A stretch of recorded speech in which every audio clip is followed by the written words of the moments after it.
The devil, Murdo MacDonald-Bayne. It is impossible to read the Bible and ignore the part assigned to the devil. Most people are afraid of the devil, this some unknown one that is always trying to do them harm.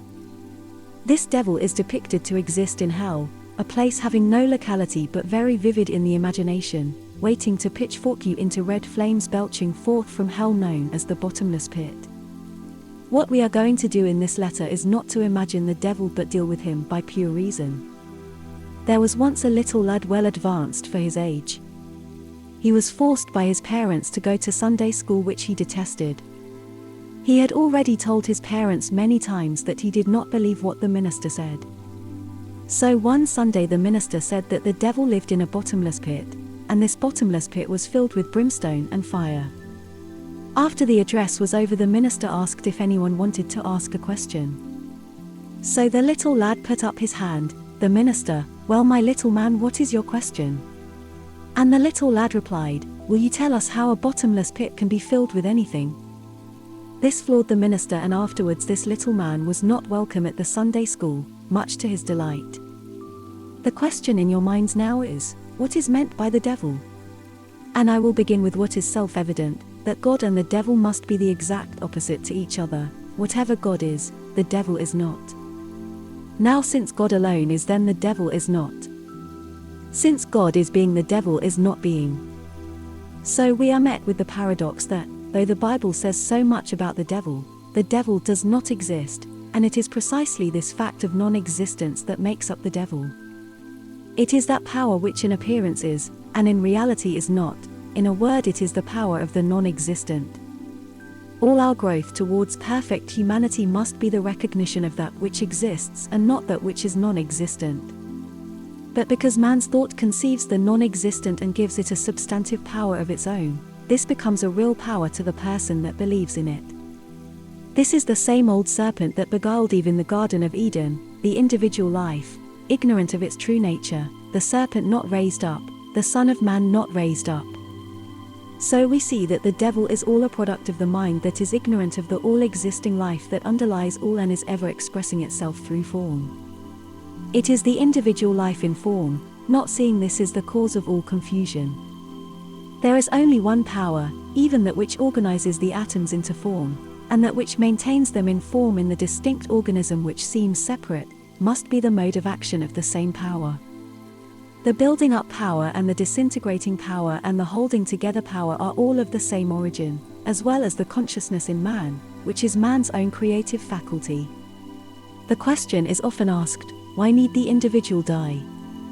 Those who believe in the blind forces of nature say that this is the law of nature. Those who believe in divine wisdom say that it is the appointment of God.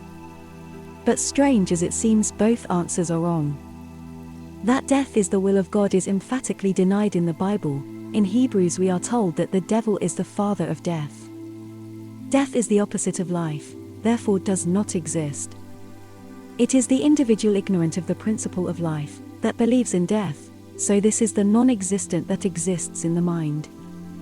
The disintegrating power at work in the form is the evolving process, the direction of the infinite cosmic creation whereby all particles revert back to their own solution to be further evolved in ever-progressing forms. This is the eternal law of progression of the never-ceasing and perpetually expanding individual life. Both the Bible and our pure reason tells us that there can only be one power in the universe which must be the building up, and this work is ceaselessly in action. Therefore, when the mind is not aware of the truth of the only one, it assumes the transition of that form to be death, that which is not, and this is the devil. So the devil is the cause of fear and death. In all nature we see positive and negative in action, but these two are of the same source. This is the cause of all manifestation and disintegration. Both forces are at work directed by the one intelligence. The individual, not realizing this fact, affirms the non-existing to be true, and for this reason the scriptures calls it the father of lies. The word devil means false accuser or false affirmer. When the creative principle individualized is unaware of wholeness and affirms the non-existent, we see how this can become an impersonal power in the mind of man, still at the same time having no real existence. This is the denial of the spirit, the reality, but few see the misery of it. This is the ignorant inverted thought of the spirit that denies its Lord. This is the exact opposite to the Son of God in whom all things are yes and amen, that is the spirit of the affirmative and therefore the spirit of life.